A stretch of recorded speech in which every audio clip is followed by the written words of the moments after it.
Have a look at your phone. How many apps do you have on your phone that you don't use? I bet you're all looking at your phones right now. I know that decluttering goes well beyond closets, and 2020 is actually a focus for me on digital decluttering, and your phones are included in this. So today I just want to really quickly talk about phone decluttering and how it affects our mental health and a few quick ways to declutter our phone. So I'm Jane Stoller. I'm a Life Biz organizer. I'm so glad that you landed on this channel. For the best organizing advice and hopefully inspirational tips, please hit the bell below to be notified when I post a new video every Tuesday. Now I want you to watch to the end of this video because I have a special downloadable guide relating to digital decluttering, which I'm going to be giving away.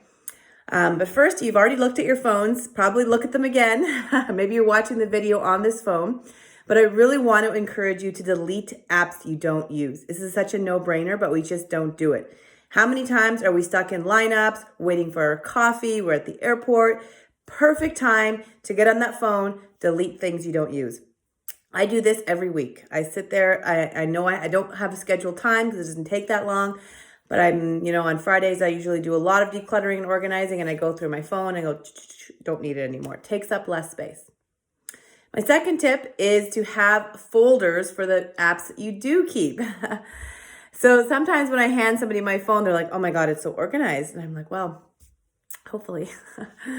No, but really it's, when I want to check the weather app, and I have 4 different ones because I like to use one for snow forecast and one for different cities.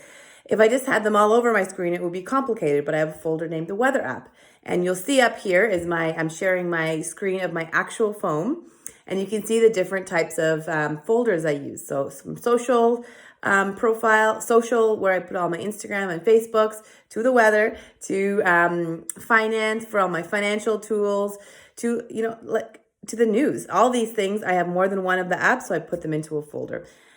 Third tip, which actually a friend of mine a long time ago told me about this tip, but I've always stuck to it, is never have more than one screen on your phone.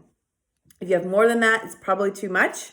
So for me, I have all these folders. If I get a new app and it doesn't fit in the home screen and it doesn't fit in a folder, I'm like, do I really need it? If I do, I need to really evaluate what I have on my phone in the first place. So again, delete what you don't need, create folders, and then also, think about sticking to the one page. If you have to scroll, swipe 10 times to get to one screen on one app that you're going to use, how long of time is that wasting you? And do you really need all those things on there? So those are my 3 quick tips.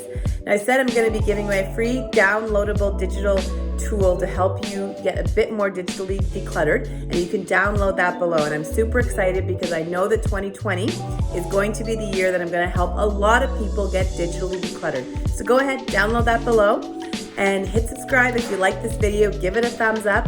And next week I'm going to be talking about social profile decluttering. Exactly.